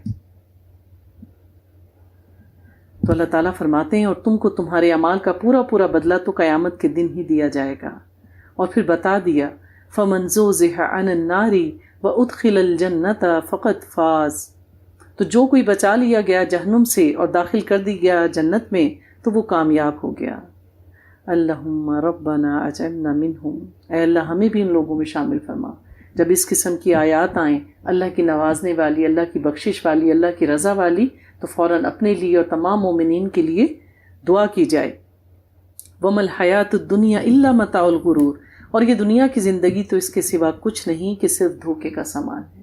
جتنی زیادہ دنیا ہمیں ملتی رہتی ہے ہم اس میں مگن ہوتے رہتے ہیں اور اللہ سے دور ہوتے رہتے ہیں۔ اس بات پر کبھی غور کیجیے، بہت زیادہ ضرورت سے زیادہ دولت کا ملنا بھی سراسر آزمائش ہے۔ آیت نمبر 188 میں لَتَحْسَبَنَّ الَّذِينَ يَفْرَحُونَ بِمَا أَتَوْا وَيُحِبُّونَ أَن يُحْمَدُوا بِمَا لَمْ يَفْعَلُوا، بڑی سبق آموز آیت ہے، اور آپ ان کے بارے میں خیال نہ کریں جو اپنے کیے پر خوش ہوتے ہیں، اور اس سے بھی بڑھ کر چاہتے ہیں کہ ان کی تعریف کی جائے ایسے کاموں پر جو انہوں نے کیے ہی نہیں ہیں۔ اول تو کوئی نیکی کرتا نہیں، اور اگر اللہ کے اذن سے کوئی موقع ایسا مل جائے تو وہ چاہتے ہیں کہ لوگوں نے دیکھا کیوں نہیں، اب اگر ہم نے کچھ کیا ہے تو کسی کی نظر میں کیوں نہیں آیا، لوگ آ کر ہمیں مبارک کیوں نہیں دے رہے، ہماری تعریف کیوں نہیں کر رہے۔ اور بعض اوقات تو یہ خواہش ان کے دل میں اس قدر بڑھ جاتی ہے کہ جو کام انہوں نے کیے نہیں ہیں وہ چاہتے ہیں کہ لوگ ان کے حق میں وہ باتیں کر کر کے ان کی تعریف کریں۔ کہ کسی سے آپ کو مطلب ہے، اس پر کوئی چیز اس نے پہنی ہوئی ہے جو ہرگز اس کے حساب سے موزوں نہیں، وہ تب بھی ان کا دل خواہش کرے گا کہ آپ کہیں کہ it suits to you, you are looking awesome, بہت حسین لگ رہی ہے، ایسا لگتا ہے کہ یہ تو بنی ہی آپ کے لیے. ایسے الفاظ سنے ہوں گے نا کئی لوگوں کو آپ نے کہتے ہوئے. اور پھر خود پسندی ان کی اتنی بڑھ جاتی ہے کہ وہ سمجھتے ہیں کہ ہم جیسا تو کوئی ہے ہی نہیں. اب سامنے ان کے خواہ کتنا ہی بہترین شخص ہو، کتنا ہی تعریف کا مستحق کیوں نہ ہو، وہ اس قدر تکبر میں مبتلا ہو جاتے ہیں کہ انہیں اپنے سامنے کوئی شخص انسان دکھتا ہی نہیں ہے. اس رویے سے بچنے کا کہا گیا ہے. وَلَهُمْ عَذَابٌ أَلِيمٌ، اور ان کے لیے دردناک عذاب ہے. آیت نمبر 191، الَّذِينَ يَذْكُرُونَ اللَّهَ قِيَامًا وَقُعُودًا وَعَلَى جُنُوبِهِمْ، وہ جو اللہ کا ذکر کرتے رہتے ہیں کھڑے بھی، بیٹھے بھی اور اپنے پہلوؤں پر، اور مزید غور و فکر کرتے رہتے ہیں آسمانوں اور زمین کی تخلیق پر، اور کہتے ہیں ربنا ما خلقت ھذا باطلا، اے ہمارے رب تو نے یہ سب کچھ تو بے مقصد پیدا نہیں کیا. کون کہے گا ایسی بات؟ جو اللہ کی نشانیوں پر غور کرے گا. پھر کہتے ہیں سبحانک فقینا عذاب النار، اللہ تو پاک ہے بس تو ہمیں دوزخ کے عذاب سے بچا لے. جو اللہ کے نیک بندے ہوتے ہیں وہ اللہ کی نعمتوں پر غور کرتے ہیں، ان کا شکر ادا کرتے ہیں، اور جو چیز بھی دیکھتے ہیں وہ کہتے ہیں کہ اللہ نے اگر یہ چیز بنائی ہے تو ضرور اس میں اس کی کوئی حکمت ہوگی. اور جاہل کیا کہتے ہیں؟ تمہیں اللہ نے کیوں پیدا کر دیا؟ تم نہ بھی ہوتے تو کیا فرق پڑ جاتا؟ ایسے کلمات خواہ وہ جاندار چیزوں کے بارے میں کہے جائیں، بے جان چیزوں کے بارے میں کہے جائیں، یا برسبیل تذکر اپنی رائے کا اظہار کیا جائے، یہ انتہائی جہالت کی علامت ہے. اللہ نے ایک مچھر اور مکھی کو بھی بغیر حکمت کے پیدا نہیں کیا. انسان تو اشرف المخلوقات ہے، تو کوئی کیسے یہ کمنٹس دے سکتا ہے؟ اللہ کے حکیم ہونے پہ شک ہے. اور اللہ والے جو ہیں وہ ان سب چیزوں پر غور کرتے ہیں. پھر فرمایا ربنا انک من تدخل النار فقد اخزیتہ، اے ہمارے رب جس کو تو نے داخل کر دیا آگ میں، بے شک اس کو تو نے رسوا کر دیا، اور ظالموں کے لیے کوئی مددگار نہیں. تو اصل رسوائی تو آخرت کی رسوائی ہے. دنیا میں اگر کوئی ایمان پہ ہونے کی وجہ سے یا کسی اسلامی شعار کے اپنانے پر کوئی آپ کا مذاق اڑا بھی لیتا ہے تو کیا ہوا؟ اللہ آخرت میں مذاق کا نشانہ نہ بننا ہے. پھر ان کا کہنا یہ ہوتا ہے، وہ ان الفاظ میں اپنے رب سے دعا کرتے ہیں اے ہمارے رب ہم نے ایک پکارنے والے کو سنا، ہمارے پاس کوئی دین کی منادی کرنے والا آیا تو پھر کیا ہوا؟ جو ایمان کے لیے پکار رہا تھا کہ ایمان لاؤ اپنے رب پر، تو ہم اس کی بات سن کر ایمان لے آئے.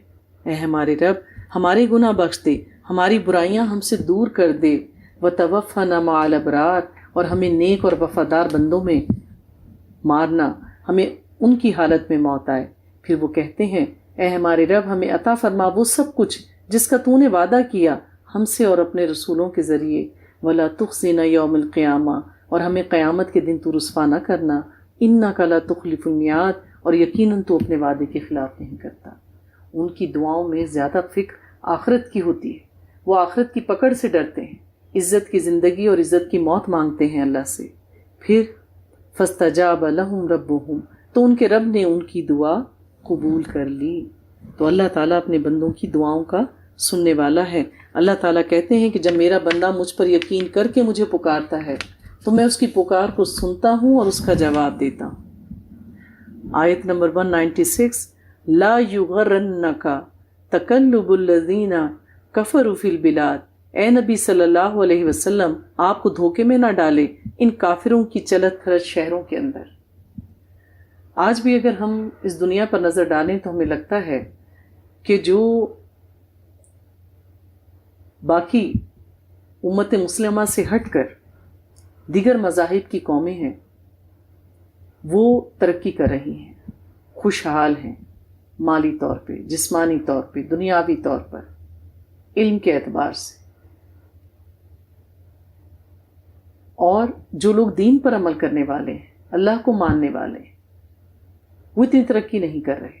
وہ آئے دن کسی نہ کسی مشکلات میں گھرے رہتے ہیں. تو اللہ تعالیٰ نبی پاک صلی اللہ علیہ وآلہ وسلم سے کہہ رہے ہیں کہ یہ جو مشرکین، منافقین، یہودی، یہ سب جو آپ کے خلاف ساز باز کر رہے ہیں، آپ ان سے پریشان نہ ہوں. متاع قلیل، یہ تو بس تھوڑا سا فائدہ اٹھانا ہے. یعنی دنیا میں اگر ان کو جو کچھ مل رہا ہے وہ تو اللہ نے ان کی تقدیر میں پہلے ہی لکھ دیا تھا. اب خواہ وہ ایک سجدہ بھی نہ کریں اللہ کے لیے، اللہ تو اپنے وعدے کا پکا ہے. اور جو کوئی اگر یہ نیکی کا کام کرے، جیسا کہ ہم دیکھتے ہیں کہ غیر مسلم لوگ پورا تولتے ہیں، سچ بولتے ہیں، صفائی ستھرائی کا خیال رکھتے ہیں، چیریٹی ورک کرتے ہیں، تو جو کوئی نیکی کرتا ہے اللہ اس کا بدلہ دیتا ہے. لیکن آخرت میں ان کا کوئی بدلہ نہیں. آخرت میں بدلہ ملے گا اس کو جو عقیدہ توحید پر کاربند ہوگا، جس نے شرک نہیں کیا ہوگا، خواہ وہ کوئی بھی ہو.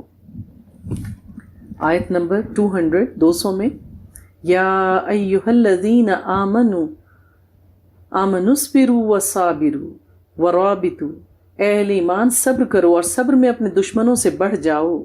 جتنا تمہارے دشمن نے صبر کیا تم اس سے زیادہ صبر کرو.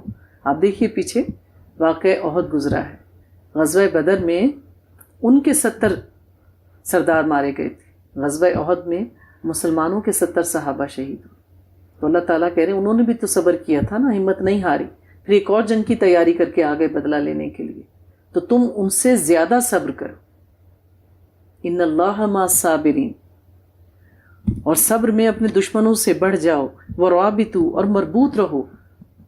کیونکہ جب کوئی مشکل آتی ہے تو کیا ہوتا ہے، عام طور پر لوگ چہبنگویاں کرتے ہیں، ایک دوسرے کو مورد الزام ٹھہراتے ہیں، ایک بلیم گیم شروع ہو جاتی کہ آزمائشیں آئیں گی، یہ سب کچھ چلے گا، کبھی جیت اور کبھی ہار ہوگی.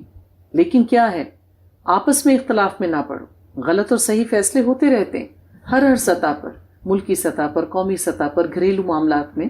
لیکن کیا ہے، باہم نہ جھگڑو، باہم جڑ کے رہو. غلطیاں انسانوں سے ہی ہوتی ہیں. واتقوا اللہ لعلکم تفلحون، اور اللہ کا تقوی اختیار کرتے رہو تاکہ تم فلاح پا جاؤ. تو جو لوگ اللہ سے ڈرتے ہیں، اللہ کا تقوی اختیار کرتے ہیں، وہ کبھی بھی سیدھی راہ سے نہیں ہٹتے. سورۃ النساء. اللہ کے دین کے دشمن کہتے ہیں کہ ہمارے دین نے عورتوں کو محکوم بنا کے رکھا ہے، عورتوں کو ان کا جائز حق نہیں دیا. ہمارا رب تو وہ ہے جس نے عورتوں کو حقوق دیے. ہمارے دین نے عورتوں کو وہ مقام دیا جو کسی بھی شریعت میں ان کو نہیں ملا تھا. اللہ نے ان کے نام سے ایک پوری سورت اتار دی قرآن میں، ان کے حقوق کی حفاظت کی، ان کو ان کا جائز مقام دیا، اور کہا کہ ماں کے قدموں تلے جنت ہے. جس نے 2 بیٹیوں کی پرورش کی وہ جنت کا حقدار پایا.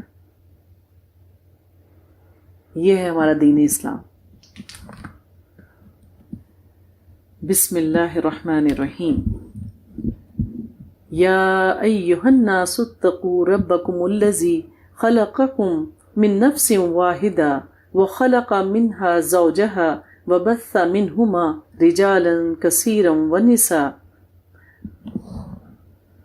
اللہ تعالیٰ فرماتے ہیں لوگوں اپنے رب کا تقوی اختیار کرو جس نے تمہیں ایک جان سے پیدا کیا اور اسی سے اس کا جوڑا بنایا اور ان دونوں سے پھیلا دیے کثیر تعداد میں مرد اور عورت.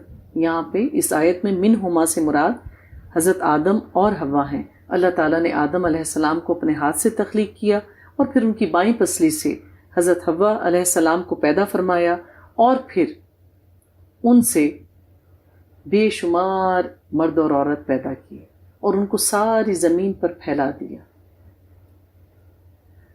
اللہ تعالیٰ فرماتے ہیں اور تقوی اختیار کرو اس اللہ کا جس کا تم ایک دوسرے کو واسطہ دیتے ہو اور رحمی رشتوں کا لحاظ کرو. تقوی اختیار کرو اس اللہ کا جس کا تم ایک دوسرے کو واسطہ دیتے ہو، کیونکہ یہ ہماری فطرت ہے، ہماری عادت ہے. کوئی بھی بات ہم کیا کہتے ہیں، اللہ کے واسطے اب تو سمجھ جاؤ، اللہ کے واسطے ذرا خاموش ہو جاؤ. جو بھی بات ہمیں آپس میں ایک دوسرے سے منمانی ہوتی ہے تو ہم کیا کہتے ہیں، ہم روانی میں یہی کہتے ہیں اللہ کے واسطے ایسا نہ کرو، اللہ کے واسطے یوں نہ کرو. تو اللہ تعالیٰ کہتے ہیں اس سے ڈرو جس کا واسطہ دے دے کے تم لوگوں سے اپنے لیے رحم مانگتے ہو، لوگوں سے گنجائش مانگتے ہو، لوگوں کے مابین صلح کرواتے ہو. اور پھر مزید کیا کہہ دیا کہ اپنے رحم کے رشتوں کا خیال کرو، ان کا لحاظ رکھو. جو رحم کے رشتے ہیں، جن سے آپ کا خون کا رشتہ ہے، ان کا ہر صورت حق ادا کرو، ان کے ساتھ جڑ کے رہو، ان سے عفو و درگزر سے کام لو. جب لوگ ایک دوسرے کے قریب ہوتے ہیں تو اختلافات ہوتے ہیں، ایک دوسرے سے گلے شکوے ہوتے ہیں، لیکن کیا ہے، زندگی کی خوبصورتی اس میں ہے کہ آپ اپنی بڑائی دکھائیں، اللہ سے ڈریں اور ان رشتوں کو جوڑ کر رکھیں. جب تک ہم دل بڑا نہیں کریں گے، درگزر سے کام نہیں لیں گے، یہ رشتے جڑ کر نہیں رہ سکتے. رشتے قربانی مانگتے ہیں.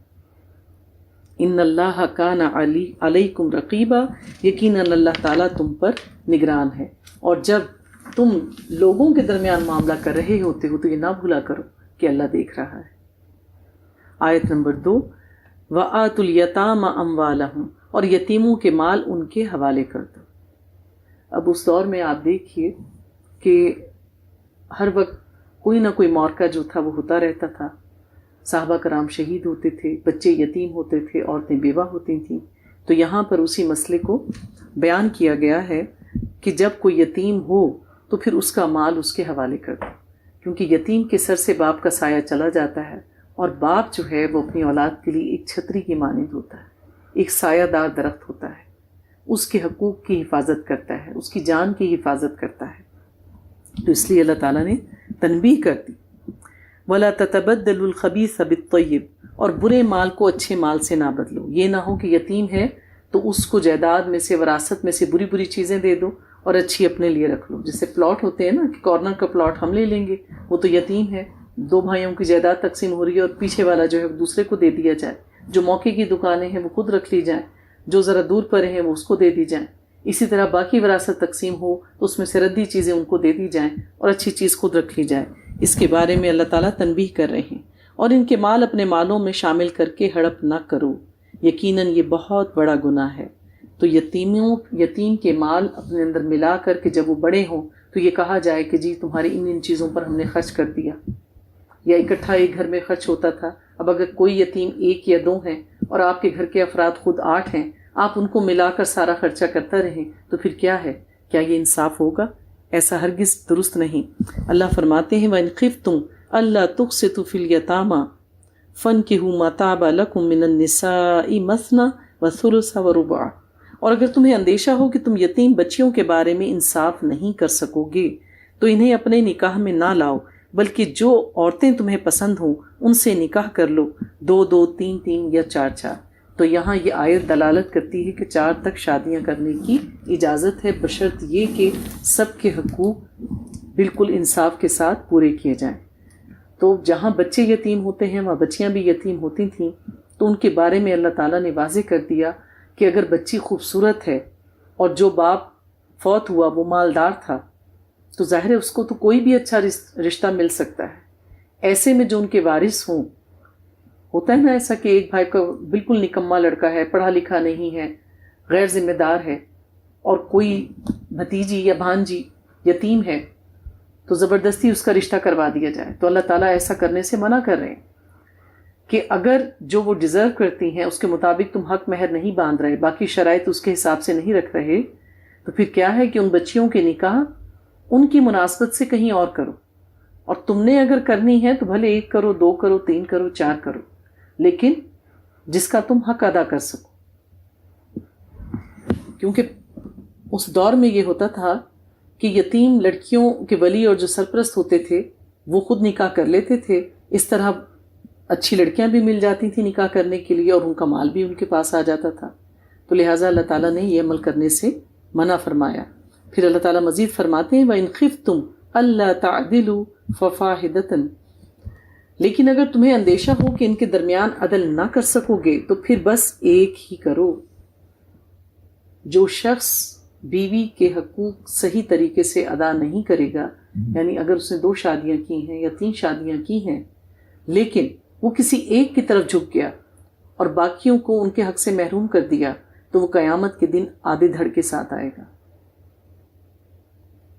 محبت آپ تقسیم نہیں کر سکتے، محبت انسان کے دل میں ہوتی ہے، عزت انسان کے دل میں ہوتی ہے، لیکن جہاں تک دنیاوی ضروریات کا تعلق ہے، وقت کا تعلق ہے، توجہ کا تعلق ہے، تو وہ سب کو برابر دینی ہوگی، ورنہ پھر ایک ہی کرو۔ یا وہ عورتیں جو تمہاری ملک یمین میں ہیں، یعنی وہ عورتیں جو پہلے جنگیں ہوتی تھیں اور پھر وہ قیدی بن کر آتی تھیں تو ان کو تقسیم کر دیا جاتا تھا۔ یہ اس سے قریب تر ہے کہ تم ایک ہی طرف کو نہ جھک جاؤ، یعنی کسی ایک طرف اپنا میلان رکھنا درست نہیں۔ وَآتُوا النِّسَاءَ صَدُقَاتِهِنَّ نِحْلًا، اور عورتوں کو ان کے مہر خوش دلی کے ساتھ دیا کرو۔ مہر کے بغیر نکاح نہیں ہے، مہر طے کرنا فرض ہے، چاہے کچھ بھی ہو اپنی استطاعت کے مطابق۔ پھر اگر وہ خود اپنی رضامندی سے اس میں کوئی چیز تمہیں چھوڑ دیں، یعنی اگر جو مہر مقرر کیا تھا، اگر وہ لڑکی اپنی مرضی سے کہے کہ میں اپنا حق مہر معاف کرتی ہوں، تو پھر اللہ تعالیٰ کہتے ہیں تم اس کو کھاؤ مزے سے اور خوشگواری سے۔ ایسے ہی جیسے کسی کی دیت کوئی دینا چاہتا ہے، اگر کوئی قتل کر دے اور پھر اس کے ورثہ کہیں کہ نہیں ہم دیت بھی نہیں لینا چاہتے، تو پھر یہ ان کی رضا ہے تو وہ آپ رکھ سکتے ہیں۔ ہاں انہیں اس میں سے کھلاتے اور پہناتے رہو اور ان سے بات کرو اچھے انداز میں۔ اس سے پہلے اللہ تعالیٰ کہتے ہیں وَلَا تُؤْتُوا السُّفَهَاءَ أَمْوَالَكُمْ الَّتِي جَعَلَ اللَّهُ لَكُمْ قِيَامًا، اور مت پکڑا دو نہ سمجھوں کو اپنے وہ مال جن کو اللہ نے تمہارے گزران کا ذریعہ بنایا ہے۔ تو جو بچے یتیم ہو جائیں اگر ان کی وراثت ہے تو کم عمری میں ان کا مال جائیداد ان کے حوالے نہ کیا جائے، ان کی بہترین طریقے سے پرورش کرو، اچھے برے کی انہیں تمیز سکھاؤ، وقتاً فوقتاً چھوٹی چھوٹی ذمہ داریاں ان پر ڈال کر دیکھو کہ یہ کس قدر سمجھدار ہیں، کس قدر اپنی ذمہ داری اٹھانے کے اہل ہیں۔ اور جب تم ان میں یہ سوجھ بوجھ پالو کہ وہ اپنا مال سنبھال سکتے ہیں، اپنا کاروبار سنبھال سکتے ہیں، تو پھر ان کا مال جو ہے وہ ان کے حوالے کر دو۔ پھر اللہ فرماتے ہیں وَلَا تَأْكُلُوهَا إِسْرَافًا وَبِدَارًا أَن يَكْبَرُوا، اور تم اسے ہڑپ نہ کر جاؤ اسراف اور جلد بازی کر کے، اس ڈر سے کہ وہ بڑے ہو جائیں گے، اور ان کے بچپن میں ہی ان کا تمام مال بیچ کر یا استعمال کر کے ختم نہ کر دو، اس سے پہلے کہ یہ بڑے ہو کے کوئی سوال کریں تو ہم اس کو پہلے ہی ختم کر دیں۔ اللہ تعالیٰ کہتے ہیں اور جو کوئی غنی ہو اس کو چاہیے کہ وہ پرہیز کرے، اور جو کوئی محتاج ہو تو کھائے دستور کے مطابق۔ اب اگر ایسا ہو کہ یتیم بچہ جو ہوا ہے اس کا باپ کسی بڑے کاروبار کا مالک تھا، اس کا بڑا مال و اسباب تھا، جبکہ اس کے بعد جو ان کا سرپرست بنا اس کا بھائی چھوٹا یا بڑا، وہ مالی طور پہ اتنا مستحکم نہیں اور اس کے کاروبار کو سنبھالنے کے لیے اسے بہت وقت دینا پڑتا ہے۔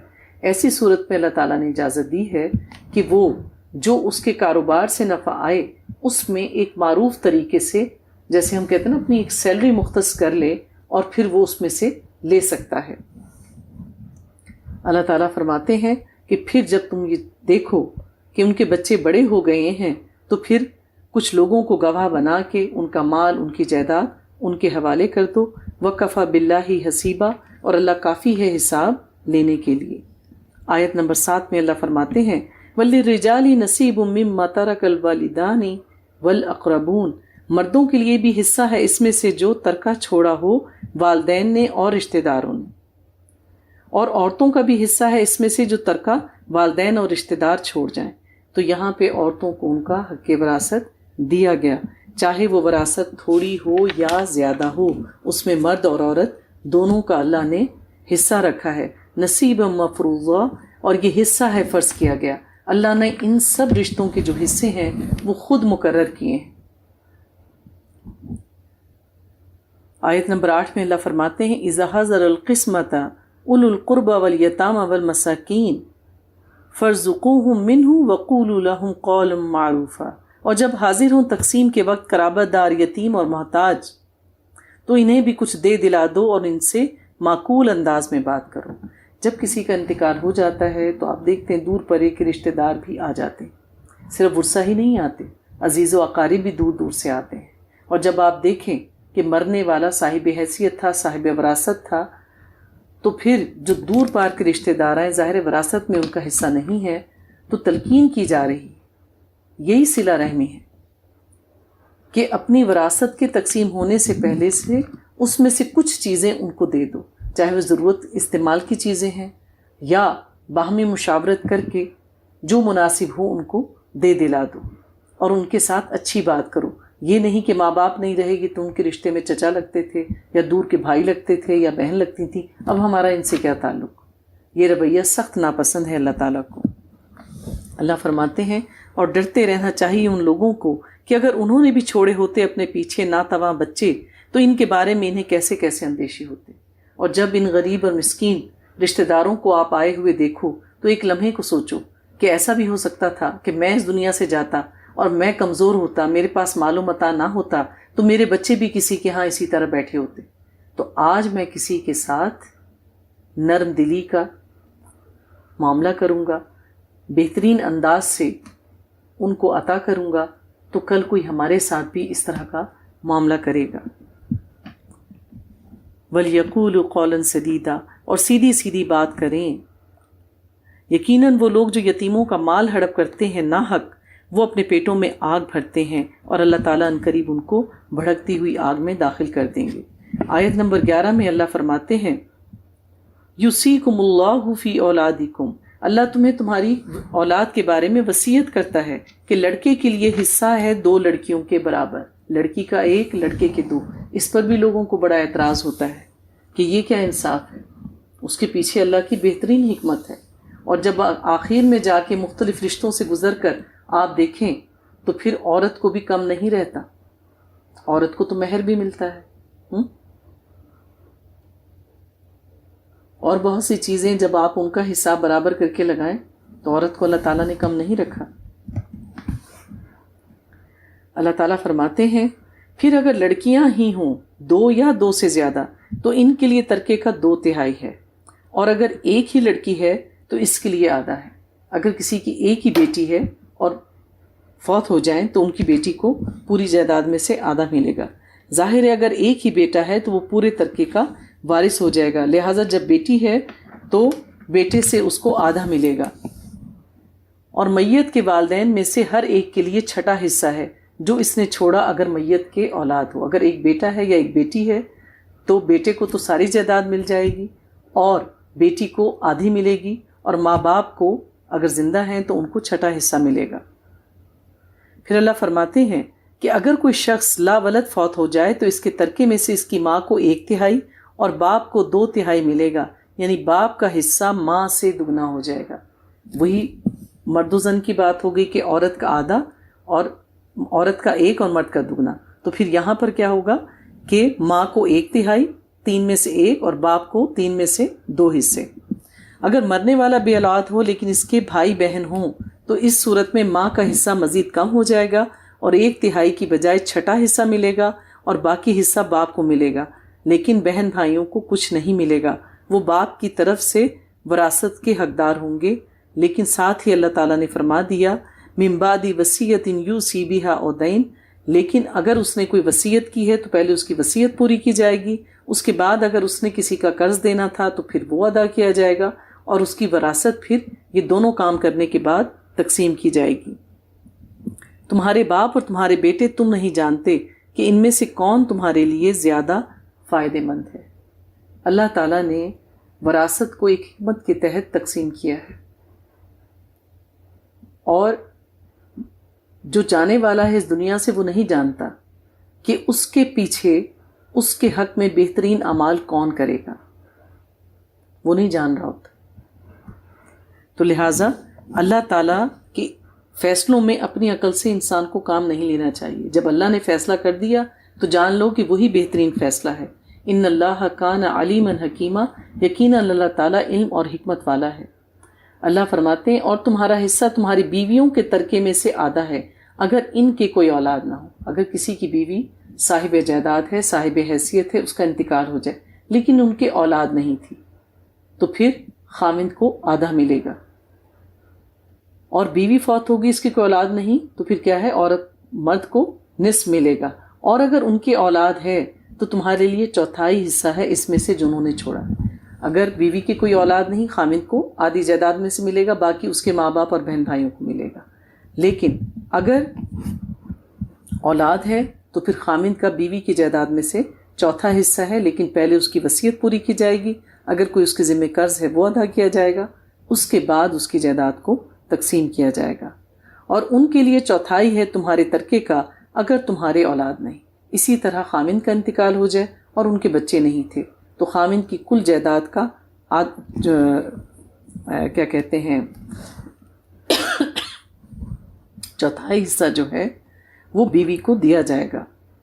اور اگر وہ صاحب اولاد ہیں تو خامند کے انتقال کے بعد بیوی کو 8واں حصہ دیا جائے گا اس کی وصیت پوری کرنے کے بعد اور اس کے ذمے جو اگر کوئی قرضہ ہو اس کو ادا کرنے کے بعد. اللہ فرماتے ہیں اگر کوئی شخص جس کی وراثت تقسیم ہو رہی ہے کلالہ ہو یا عورت ہو ایسی، یعنی کوئی شخص فوت ہوا نہ اس کا خامند تھا، اور اگر آدمی مرا ہے تو اس کی بیوی بھی نہیں تھی اور اس کے ماں باپ بھی زندہ نہیں ہیں، نہ ان کی کوئی اولاد تھی، اس کو کلالہ کہا جاتا ہے.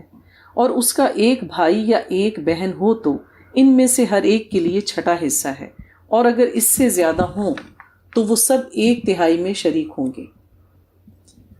اس کی وصیت کی تعمیل اور اس کے قرض کی ادائیگی کے بعد اگر اس کے ذمے ہے، غیر مضارن بغیر کسی کو ضرر پہنچائے. وصیۃ من اللہ، یہ تاکید ہے اللہ کی طرف سے. واللہ علیم حلیم، اور اللہ تعالیٰ سب کچھ جاننے والا اور کمال علم والا ہے. اللہ تعالیٰ کا ہر حکم جو ہے وہ حکمت پر مبنی ہے. اللہ تعالیٰ فرماتے ہیں تلک حدود اللہ، یہ اللہ کی مقرر کی ہوئی حدود ہیں. حدود کی خلاف ورزی کرنے پر پکڑ ہے. اللہ تعالیٰ فرماتے ہیں وَمَن يُطِعِ اللَّهَ وَرَسُولَهُ يُدْخِلْهُ جَنَّاتٍ تَجْرِي مِن تَحْتِهَا الْأَنْهَارُ خَالِدِينَ فِيهَا وَذَلِكَ الْفَوْزُ الْعَظِيمُ. اور جو اللہ کے اور اس کے رسول کی اطاعت کرے گا اللہ تعالیٰ ان کو ایسے باغات میں داخل کر دے گا جن کے نیچے سے نہریں بہتی ہوں گی، اور وہ ان جنتوں میں ہمیشہ ہمیشہ رہیں گے، اور دراصل یہی سب سے بڑی کامیابی ہے. اور اس کے برعکس جو کوئی نافرمانی کرے گا اللہ کے اور اس کے رسول کی اور اللہ کی حدود سے تجاوز کرے گا، اللہ تعالیٰ اس کو آگ میں داخل کرے گا جہاں وہ ہمیشہ ہمیشہ رہے گا. وَلَهُ عَذَابٌ مُّهِینٌ، اور اس کے لیے وہاں پر رسوا کن عذاب ہے. اللہ تعالیٰ آیت نمبر 19 میں فرماتے ہیں یا ایھا الذین آمنوا لا یحل لکم ان ترثوا النساء کرہا، اے اہل ایمان تمہارے لیے جائز نہیں کہ تم عورتوں کو زبردستی وراثت میں لے لو. یہ عربوں کا ایک مکروہ رسم تھی، ان کا طریقہ تھا، اور عورتوں پر اس طریقے سے ظلم کیا جاتا تھا کہ اگر کوئی شخص فوت ہوتا اور اس کی کئی بیویاں ہوتی تو جو اس کا سب سے بڑا بیٹا ہوتا تھا وہ اس کی باقی بیویوں کا اور سب چیزوں کا وارث بن جاتا تھا. اور وہاں حد تو یہ تھی جہالت کی کہ اپنی ستیلی ماؤں تک سے شادی کر لی جاتی تھی تاکہ وہ اس کے قبضے میں رہیں، اور کچھ کو تو وہ بغیر نکاح کے ہی اپنے گھروں میں ڈالے رکھتے تھے. کوئی حق مہر نہیں تھا، کوئی ان کا پوچھنے والا نہیں تھا، کوئی ان کا وراثت میں حصہ نہیں تھا. تو اللہ تعالیٰ یہاں کیا کہہ رہے ہیں کہ تم زبردستی عورتوں کے وارث نہ بن جاؤ، اور نہ یہ جائز ہے کہ تم انہیں روکے رکھو تاکہ تم ان سے واپس لے لو اس کا کچھ حصہ جو کچھ تم نے ان کو دیا ہے. یعنی اگر کوئی عورت طلاق لینا چاہتی ہے، علیحدگی چاہتی ہے تم سے، تو پھر مختلف ہتھ کنڈوں سے اس کو روکو نہیں کہ اگر اس کو طلاق دی تو پھر اس کا حق مہر اور باقی ساری چیزیں جو لکھی گئی تھیں وہ دی جائیں گی، اور جو کچھ ہم نے اس کو معلومات ویسے دیا ہوا ہے گفٹس کی شکل میں یا کسی اور شکل میں تو وہ بھی ہمارے پاس سے چلا جائے گا. تو ایسی عورتوں کو مختلف حیل و بہانوں سے تنگ کر کے روکا جائے. اور اس کے برعکس اللہ تعالیٰ اجازت دیتے ہیں الا ان یاتین بفاحشۃ مبینہ، اگر وہ صریح بدکاری کے مرتکب ہوں. خدا نہ خواستہ کوئی عورت بدکاری کا شکار ہو تو پھر اس کے ساتھ سختی کی جا سکتی ہے. وعاشرہن بالمعروف، اور عورتوں کے ساتھ اچھے طریقے پر معاشرت اختیار کرو. عورتوں کے ساتھ ہمیشہ اچھائی سے پیش آؤ، ان کی ضروریات کا خیال رکھو، انہیں عزت سے مخاطب کرو، ان کی ضروریات زندگی پوری کرو. اللہ تعالیٰ فرماتے ہیں اگر وہ تمہیں ناپسند ہوں تو بعید نہیں کہ ایک چیز تمہیں ناپسند ہو اور اللہ نے اس میں تمہارے لیے بہت کچھ بہتری رکھتی ہو. بعض اوقات ماں باپ رشتہ کر دیتے ہیں اور لڑکوں کو وہ ظاہری شکل و صورت کے اعتبار سے یا کسی اعتبار سے پسند نہیں آتی، یا بعض اوقات ساتھ رہتے رہتے میاں بیوی کا رشتہ اکتاہٹ کا شکار ہو جاتا ہے. تو اللہ تعالیٰ کیا کہتے ہیں کہ ہو سکتا ہے کہ کوئی چیز تمہیں اس میں ناپسند ہو. بعض خواتین جو ہیں وہ ذرا زبان کی تیز ہوتی ہیں یا مزاج کی تیز ہوتی ہیں, تو اللہ تعالیٰ کہہ رہے ہیں کہ ہو سکتا ہے تمہیں یہ بظاہر اچھی نہ لگ رہی, لیکن اللہ نے کچھ تو خیر ان میں رکھی ہوگی, ان پر غور کرو نا. ہو سکتا ہے وہ سلیقہ شعر ہو, پڑھی لکھی ہو, دیندار ہو, بچوں کی تربیت بہترین طریقے سے کرنے والی ہو. تو ہمیں دوسرے پہلوؤں پر بھی نظر رکھنی چاہیے کسی کی خامی کی طرف کو پوائنٹ آؤٹ کرنے سے پہلے.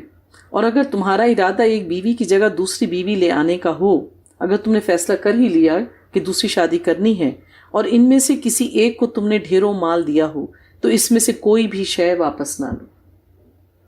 اور اس سے یہ ہو کہ میں نے دوسرا نکاح کرنا ہے لیکن شرط یہ ہے کہ میں پہلی کو طلاق دوں, تو لہٰذا مجھے طلاق دینی پڑ رہی ہے. تو پھر خواہ تم نے کتنی ہی قیمتی چیزیں اس کے نام کی ہیں یا اس کو دی ہیں, تو اس میں سے کچھ بھی واپس نہ لو. کیا تم اس سے واپس لوگے بہتان لگا کر اور سری گناہ کر کے؟ اللہ تعالیٰ کہتے ہیں تم اسے کیسے واپس لے سکتے ہو جبکہ تم ایک دوسرے کے ساتھ صحبت کر چکے ہو, تم نے اس کے ساتھ وقت گزارا ہے, خوشی کے لمحات گزارے ہیں. تو کیا یہ بات تمہیں زیب دیتی ہے؟ تمہارا ایمان اس بات کو قبول کرتا ہے کہ تم دیا ہوا تحفہ اس سے واپس لو؟ کسی کو چیز دے کے واپس لینا ایسے ہی ہے کہ جیسے کسی کتے نے قے کی ہو اور اسے کوئی چاٹ لے. پھر اللہ تعالیٰ تاکید کرتے ہیں آیت نمبر 22 میں, وَلَتَنْكِحُوا مَا نَكَحَ آبَاؤُكُم مِّنَ النِّسَاءِ, اور جن عورتوں سے تمہارے باپ نکاح کر چکے ہیں ان سے تم نکاح مت کرو. یعنی جیسے زمانے جاہلیت میں ستیلی ماؤں سے یا ماؤں سے نکاح کر لیا جاتا تھا تو اس سے منع کیا گیا ہے, إِلَّا مَا قَدْ سَلَفَ, سوائے اس کے جو ہو چکا. یعنی پہلے جو کچھ انہوں نے کر لیا وہ ہو گیا, لیکن دین اسلام اس کی اجازت نہیں دیتا. وَسَاءَ سَبِيلًا, اور بہت ہی برا راستہ ہے. آیت نمبر 23 میں اللہ تعالیٰ فرماتے ہیں, وَحُرِّمَتْ عَلَيْكُمْ أُمَّهَاتُكُمْ وَبَنَاتُكُمْ وَأَخَوَاتُكُمْ, حرام کر دی گئیں تم پر تمہاری مائیں اور تمہاری بیٹیاں اور تمہاری بہنیں. اس آیت میں بتایا جا رہا ہے کہ کن سے نکاح نہیں کیا جا سکتا. سب سے پہلے کیا بتایا؟ تمہاری مائیں, تمہاری بیٹیاں اور تمہاری بہنیں, اور تمہاری پھوپھیاں اور تمہاری خالائیں, اور تمہاری بھتیجیاں اور بھانجیاں, اور تمہاری وہ مائیں جنہوں نے تمہیں دودھ پلایا ہو, رضائی مائیں, اور تمہاری دودھ شریک بہنیں, اور جنہوں نے تمہیں دودھ پلایا ہے ان کی جو بیٹیاں ہیں دودھ شریک بہنیں, اور تمہاری بیویوں کی مائیں یعنی کہ ساس, جن کو ہم ساس کہتے ہیں. پھر مزید فرمایا, وَرَبَائِبُكُمُ الَّتِي فِي حُجُورِكُمْ, اور تمہاری ربابائیں جو تمہاری گودوں میں پلی بڑھی. ربیبہ کہتے ہیں اس لڑکی کو جو تمہاری بیوی کے پہلے خاوند سے ہو, ان سے بھی نکاح کرنے سے منع کیا گیا ہے. پھر اللہ فرماتے ہیں, اور تمہارے ان بیٹوں کی بیویاں جو تمہارے صلب سے ہوں, یعنی وہ سگے بیٹے جو تمہاری اپنی اولاد ہیں, یعنی تمہاری بہویں, ان سے بھی نکاح نہیں کیا جا سکتا. اسی طرح اللہ تعالیٰ نے فرمایا, وَأَن تَجْمَعُوا بَيْنَ الْأُخْتَيْنِ, اور اس سے بھی منع کیا گیا اللہ تعالیٰ نے کہ تم بیک وقت دو بہنوں سے نکاح کرو. ایک وقت میں دو بہنوں کو نکاح میں نہیں رکھا جا سکتا. ہاں, اگر کسی ایک کا انتقال ہو جائے تو دوسری سے نکاح کیا جا سکتا ہے, یا ایک کو طلاق دے دی تو اس کے بعد دوسرے سے نکاح کیا جا سکتا ہے. إِلَّا مَا قَدْ سَلَفَ, کیونکہ یہ پہلے ہوتا تھا. تو اللہ تعالیٰ کہہ رہے ہیں سوائے اس کے جو گزر چکا. ان اللہ کان غفور الرحیم, یقیناً اللہ غفور اور رحیم ہے, بخشنے والا ہے. جو گزر گیا سو گزر گیا, لیکن جب اللہ تعالیٰ کے احکامات آ جاتے ہیں اور ہر چیز واضح کر دی جاتی ہے, طیب اور خبیث کو الگ کر دیا جاتا ہے, حدود بتا دی جاتی ہیں, اس کے بعد اللہ کی حدود کی خلاف ورزی کرنا اللہ کی نظر میں انسان کو گناہ گار بنا دیتا ہے.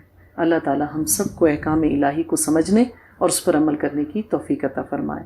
سبحانک اللہم نشہد ان لا الہ الا انت نستغفرک و اتوب الیک.